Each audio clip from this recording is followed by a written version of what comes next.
Ashama harka fuunee maatii kaasuu ishee nageenya waqiyyoo isiniif haa ta'u akkam jirtu nagaa jirtu nuti nagaa jirra galanni waaqaaf haa ta'u kasaa kanaan gee maqaan isaa ulfaatu isin akkam nagaa nu jirtanii jiruun simbira maal fakkaatti kan biyya keessas biyya ambaas jirtan ta'e akkam naguma jirtanii hojii maal fakkaataa isinii jira maatii keenya nu biratti hundi nagaadha galanni waaqaaf haa ta'u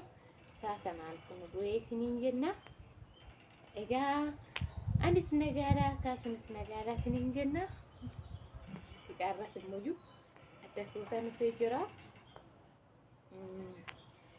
Innis sababii adda koo dhufee jira. Obboleewwan keenya baay'een gaafii na gaafatan jechuudha. Gaafii kana garuu armaan durallee deebisee jira. Egaa obboleewwan gara keessatti illee akkasuma koomentii irratti illee na gaafatanii jira. Kanaaf immoo yegiddi.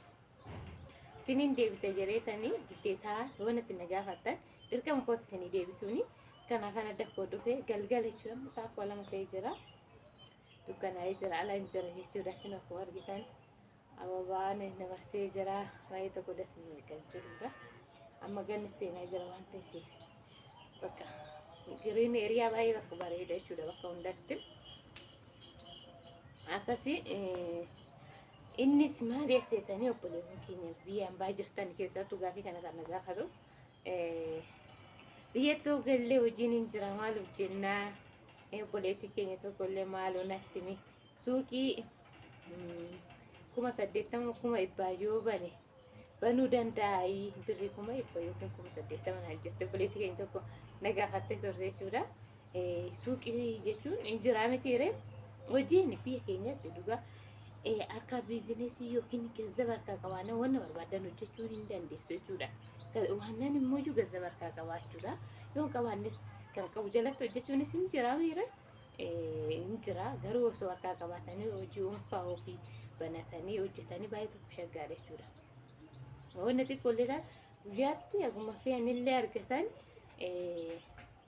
waan ofii wayya. Waan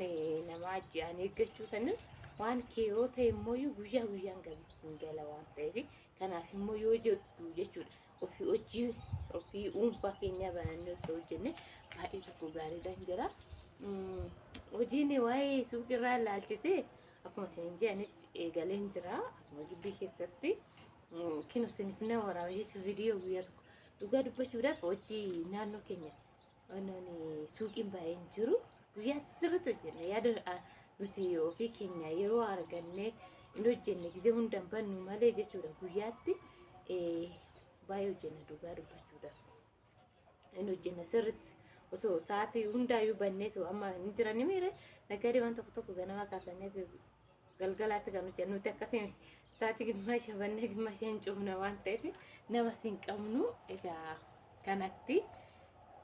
manas anis mana waan hojjedhuuf misaan hojjedhaa qursiidhaa bakka osoo kana jiru hin jira miira mana salloo kanaafis nan cufa xiqqoo addaa siiqa waan ta'eef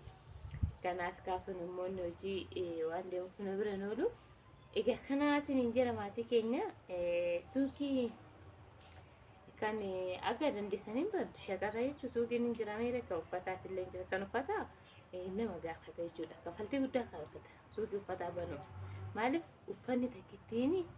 uffanni takka jechuudha rakkootii tokko bituuf 3,000 gadi hin argamu.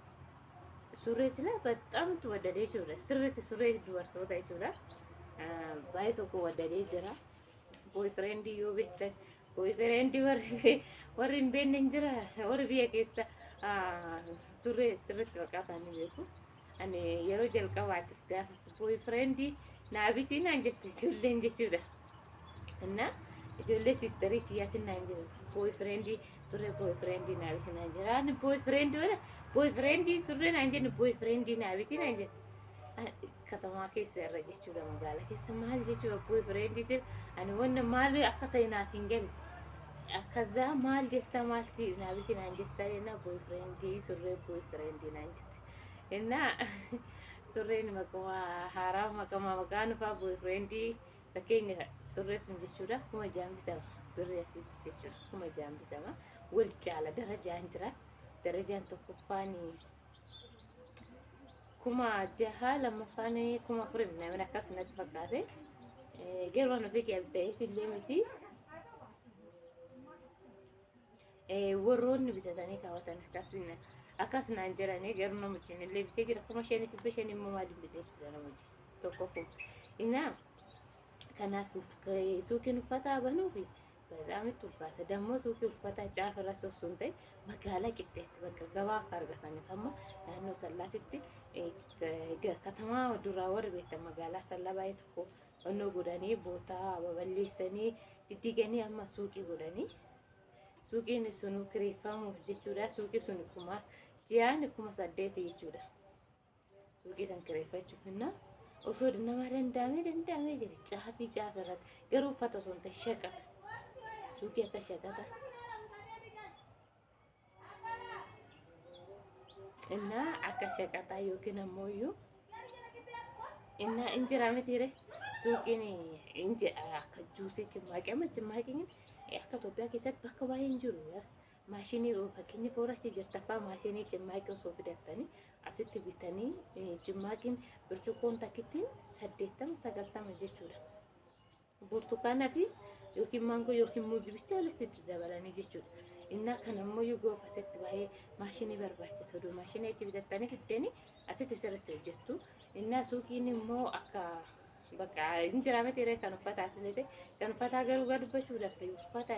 yoo injira uffata salbaajii kennaashee minamina ta'e malee uffanni kun kafaltii baay'ee barbaachisa. Akkuma ibbaatti hin argamsine jechuuf ani suuqii garuu shaqataa injira mere shaqataa akka ammaa nutti gashinee akka buna suuqiitti wanni akkanaa kana jechuudha injira qibaatii minamina kan waan xixiqqaa kana garbichuudha 80,000 iyyuu fixu maaliif adaduma gurgurtaniin itti galfattan rakkoon qabu jechuudha waan karoora qabaachuu karoorni tamma rakkoo karoora baafannaa kan hojjennee galaami bakka ogalle wanna nu hojjisiisu nu oguun beekan nama baay'ee kan hojjennaa jedhanii biyyatti galanitti karoora baafatanii oduu karoora san galmanii arammoo birriin harkaa'umti kaanii immoo gara biyyaan baasetti deemu kanarra immoo dafanii waan hojjetan san dafanii jechuudha bakkatti hojiirra oolchuu bakka gazzaballee yoo ta'e yoo bakkatti hojiirra oolchin keessattuu birriin biyya arabaa dhugaa dubbachuudhaaf ani fekkii waan argeef osuma salaabee osuma umtee jechuudha asitti birri asii wayya kanaaf dafanii bakkatti hojiirra oolchuudha wanna argatan san hojiirra oolchuudha suuqiin mooyyuu shaqataa aga dandeessanii banachuu hin dandeessu dhugaa dubbachuudhaaf 40 oliin banuu hin dandeessu jechuudha 40 gadiin garuu meeshaa xiqqishuu waan taateef hin jiru malee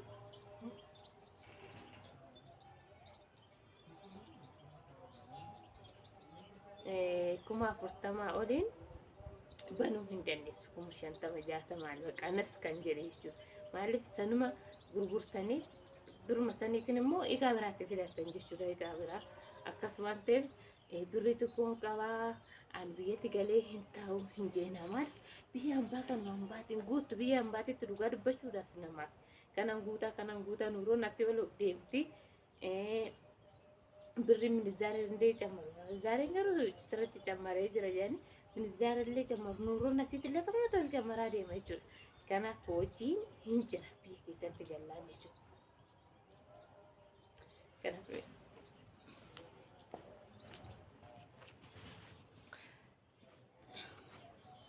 egaa maatii kiyya deemee kan deebi'aa hojjechaa kan jechuudha jiruu waan ta'eef nama teechisu asitti suuqii jala waan jiru kan gurgurachaa kan jechuudha gurgurachaa kan viidiyoo addaan kutee jira kukutaa amma lixxee hundumaatti dukkanaa innaa akkasii isiniin jira suuqiin birrii guddaa isiniin gaafatu jechuun xiqqeessa waan xiqqoo banachuu hin dandeessanii adaduma adadaan birruma saniin immoo maal gootan uqubii seentanii birruma saniin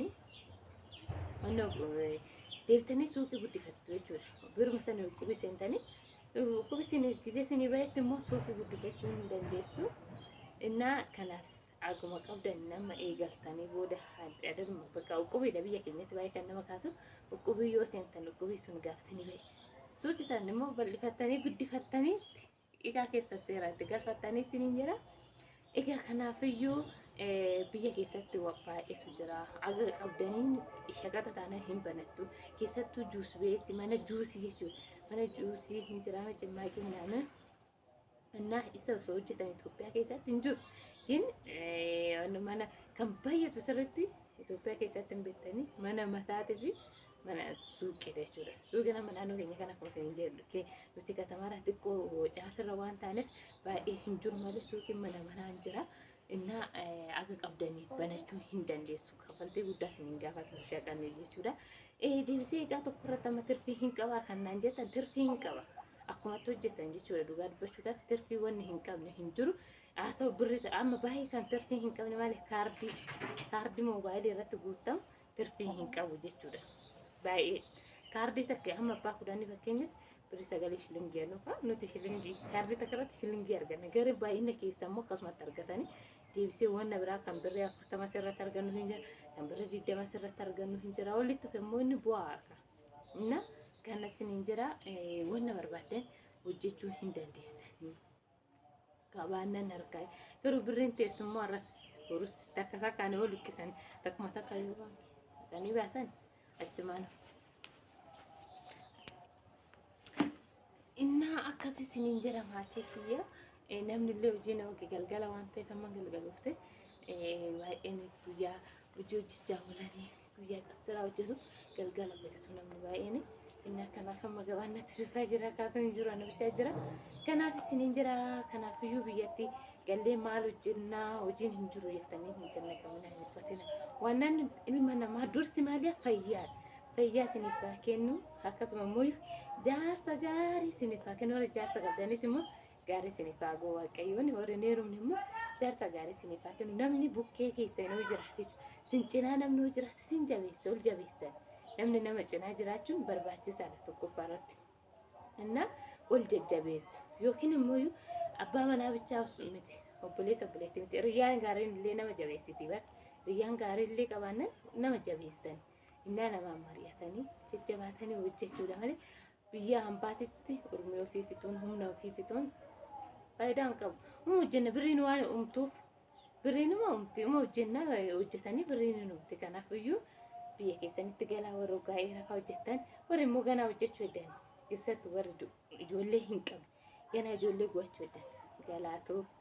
heerumaa ijoollee goddaa biyya keessanitti hojjedhaa dursa biyya ormaa amma kan maatiin hin qabne abbaa manaa hin qabne kan ijoollee hin qabnetu jira garuu eenyuuf xaaran innaa ijoollee guutanii ana gama kootiin jechuudha nama ijoollee guutee biyyaan baasetti deemee hojjetu dasna jira dhugaa dubbachuudha maaliif ijoollee ofiitii xaaruu ijoollee ofiitii guddisu ijoollee ofiitiin guddifatu jechuudha kan immoo ijoollee hin qabne akkanumatti kinoo hin jiraa miti irra tokko abbaa manaa yookiin ammoo jaalallee jiranii xaaranii booda abbaan manaa sun silaa kan gizee kana dhiira osoo hin ta'in dubartiitu dhiira fuudhaa jira keessattuu ijoolleen biyya keessa. Dubartiin tokkittiin abbaa manaa osoo qabdu dhiira 2-3 jaalatte jechuudha. Dhiira 2-3 jaalatte odoo abbaa manaa qabdu abbaan manaa keessatti obboleewwan keenya hin jiran isaan achi hojjetanii abbaan manaa isaanii biyya keessa ta'a. Inni birrii san dubartuma dhirsa qabdu irraa nyaata irraa dhuga ishii uffata irraa surree boyfriendii kan irraa uffatti shamarran akkas gooti birrii qabaa daaspooraa irraa qaba jedhanii gini akkas hojjetanii fidan shamarran. Nutu beeka warri biyyan baa qambasi garuu hunduu hin beekanii innaa kanarra galaa biyya keessanitti ilmoo yoo qabaatte ilmoo keessa garuu jiraattee abbaan manaatillee nama jalaan beellisuu ni eebbisu itti uffisa ilmoo sanitti jechuudha. Baay'ees dubartii afaan boota hin kennu maaliif ilmoo sanii boota kenna kan barsiisu sin barsiisa kan xiqqoo taatee sin guddisa waan ta'eef ishee yaada. Kini waan jirameera waan dalaattee kan akkanumatti fuudheetu hojjeta akka bira teessisee gara biyyan baatitti argu waan akkasii san hin eeyyaminaa fi dhugaa dubbachuudhaaf isin hin jira garuu ifa manaa godhaa yoo balleesse maaliif seetan biyya keessatti shamarran baay'ee tokko tabalaa ishanii jiran dhugaa dubbachuu dhiirarra maaliif dhiirri yoo shamarra fuula hin kennine fooshiin hin jaalanne dhiirri giddeen humnaan nama hin jaalatu waan ta'eef gini shamarran hunduma akka inni haadha manaa alaa qabu haadha manaa akkuma qabu osoo beektu dhiira tattee gartee mana seente hin ba'u taa'ee hin qabu seenee hin ba'u jechaa jirti deebisee immoo gazaba isaanii irraa nyaachaa jirti jechuudha. Innaa kana sinin jira obboleewwan koo biyya keessatti hojiin isin jira wanna qabdaniin hojjechuu hin dandeessanii wanna fayyaada sinin jira viidiyoo kiyya ammanattis dukkana'ee jira inna kanaaf viidiyoo isinitti neeressu nagaanaaf taa'e yaada keessan qabdan immoo gara koomentiitiin barreessaa sinin jira nagaanaaf ta'a horaa bulaa sin jaalannaa ciao